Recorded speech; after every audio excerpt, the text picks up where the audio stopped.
अनेक दलिंदर आहेत, ते म्हणते 7 लोक असताना बाबासाहेबांचंच नाव मोठं का? भाऊ ते बॅरिस्टर होते, इंग्लंडला शिकले, जपानमध्ये बारातला नावाचा कोर्स केलाय, एवढे करून आपल्या भारताची हालाकीची परिस्थिती माहित होते, याच्यातलं एक बी बाहेर गेलं नव्हतं. मग यायला काय धतुरा माहितीये का घटनेत काय करायचं काय नाही? मग तिथं बाबासाहेबांचं नाव येणार असेल, मग ज्या माणसाने जे काम केलं त्याच्या कामाला व्हॅल्यू द्यावाच लागलं ना तुम्हाला. मग तुमच्यासारखे 2-4 फुटुरे जरी म्हणले समजा बाबासाहेबांनी काय केलं, बाकीचे बी लोक होते आणि काही काय आहेत पा उगं भाषणात बाबासाहेबांचं नाव घ्यायचं, माघारी कार्यक्रम बरोबर वागायचा. तर त्यांनी लक्षात घ्यायचं ज्या माणसाचं जे काम आहे ते काम तुम्हाला मानावंच लागेल.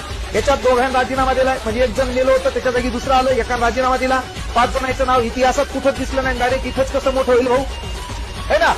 इथं 14 तळ्याचा सत्याग्रह, महारचा सत्याग्रह, मनुस्मृतीचं दहन आहे, बहिष्कृत हितकारणी सभा आहे, समता आहे, जनता आहे, प्रबुद्ध भारत आहे ना? त्याच्यानंतर महत्वाची गोष्ट काय बघूया, कामगार असोसिएशन आहे.